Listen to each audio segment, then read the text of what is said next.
ঢাকা জ্বলছে না, কিন্তু আগুন নিঃশব্দে ছড়িয়ে পড়ছে। কারা ছড়াচ্ছে এই বারুদের ঘ্রাণ? ঢাকা শহরের আকাশ আজ অদ্ভুত রকমের নীরব। পাখি আছে, মানুষ চলাফেরা করছে, যানবাহনও চলছে, সবই আছে, কিন্তু কোথায় যেন কিছুর অভাব। যেন কিছু একটা ঘটবে, খুব বড় কিছু। বাতাস ভারী হয়ে আছে, অজানা উত্তেজনায়। সকালে দক্ষিণ সিটি কর্পোরেশন অফিসে গিয়ে দেখা যায় সবাই আছে, কিন্তু কাজ করছে না। মনে হয় কেউ কেউ জানে কিছু, সাধারণ মানুষ জানে না। কথাগুলো প্রকাশ্য নয়, কিন্তু মুখের ভাষা বলে দিচ্ছে কিছু একটা ঘটতে যাচ্ছে। শোনা যাচ্ছে ইশরাক হোসেনকে হয়তো আবার মেয়র বানানো হবে। বিএনপির একজন নেতা, যিনি এখন তেমন রাজনৈতিকভাবে সক্রিয় নন, তাকে হঠাৎ কেন আনা হচ্ছে সামনে? কিসের বার্তা? কিসের বার্তা দিতে চায় সরকার? কেউ বলছে এটা সহনশীল রাজনীতির দৃষ্টান্ত, আবার কেউ বলছে এটা এক গভীর পরিকল্পনার অংশ। সত্যি কি সরকার উদার হচ্ছে, নাকি এটাই সেই পুরনো বিভাজন আর নিয়ন্ত্রণ নীতির নতুন সংস্করণ?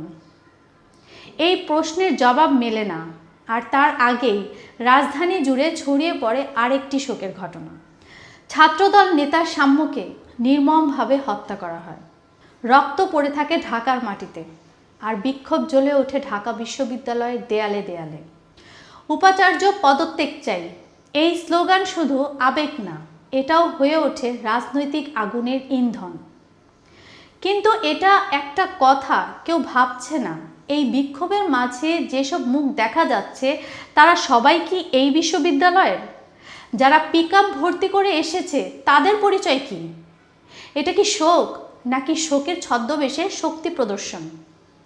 কে যেন আড়ালে বসে খুঁটি চালাচ্ছে, আর বিশ্ববিদ্যালয়কে বানিয়ে ফেলেছে নিজের চেষ্টা ক্ষেত্র। আর এই সবের মাঝে সরকার পক্ষের উপদেষ্টা মাহফুজ আহমেদ একটি ফেসবুক স্ট্যাটাস দেন। বললেন, ৭১-এর পরাজিত শক্তি ফিরে এসেছে, আবার দেশের ভিতরে অস্থিরতা তৈরি করছে। কিন্তু যাকে নিয়ে সে এই কথা বলল, সে তো ছাত্রলীগের লোক।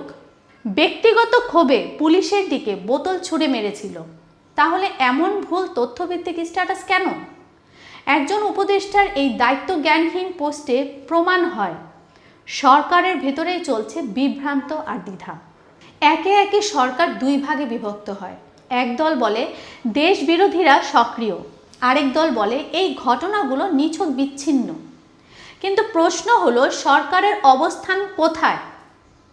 কোনো প্রেস কনফারেন্স নেই, কোনো সুস্পষ্ট অবস্থান নেই, শুধু স্ট্যাটাস, বক্তব্য আর নাটকীয়তা। এখন যদি জামায়াত নিষিদ্ধ হয়, তাহলে তারা এখনো মাঠে কেন? আর যদি না হয়, তাহলে সেই দলকে কেন্দ্র করে এমন ভয় দেখানো কেন? সত্যিই কি ষড়যন্ত্র হচ্ছে, নাকি আমাদের ভয় দেখিয়ে রাজনীতির খেলা খেলছে কেউ? ঠিক এই মুহূর্তে সীমান্তে ভারতের একাধিক পয়েন্টে বাড়ছে নিরাপত্তা, বাড়ছে নজরদারি। আগের মতো রোহিঙ্গা নয়, এবার অন্য জাতিগোষ্ঠী, অন্য পরিচয়ে ঠেলা হচ্ছে বাংলাদেশের ভিতরে। ভারত কি আমাদের ভবিষ্যৎ আগেই দেখে ফেলেছে?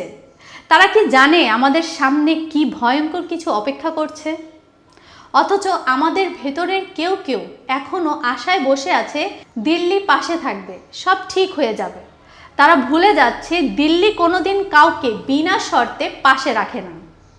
তাদের স্বার্থ বড়, আর আমাদের রাজনীতি এখনো শৌখিন ছক আকার খেলা। এই মুহূর্তে বাংলাদেশ যেন 5টি ভিন্ন আগুনে জ্বলছে। সিটি কর্পোরেশনের নীরবতা, বিশ্ববিদ্যালয়ের অস্থিরতা, উপদেষ্টার স্ট্যাটাস যুদ্ধ, সরকারের অভ্যন্তরীণ বিভক্তি এবং সীমান্তে নতুন অনুপ্রবেশ। এগুলো আলাদা আলাদা ঘটনা নয়, এগুলো সব একই ছবির ভিন্ন ভিন্ন খণ্ডচিত্র। যে ছবি এখনো আমরা দেখতে পাচ্ছি না, কারণ আমাদের চোখে বেঁধে দেওয়া হয়েছে শান্তির কাপড়। কিন্তু ভিতরে ভিতরে সেই আগুন ছড়িয়ে যাচ্ছে, নীরবে, ধীরে, কিন্তু নিশ্চিতভাবে।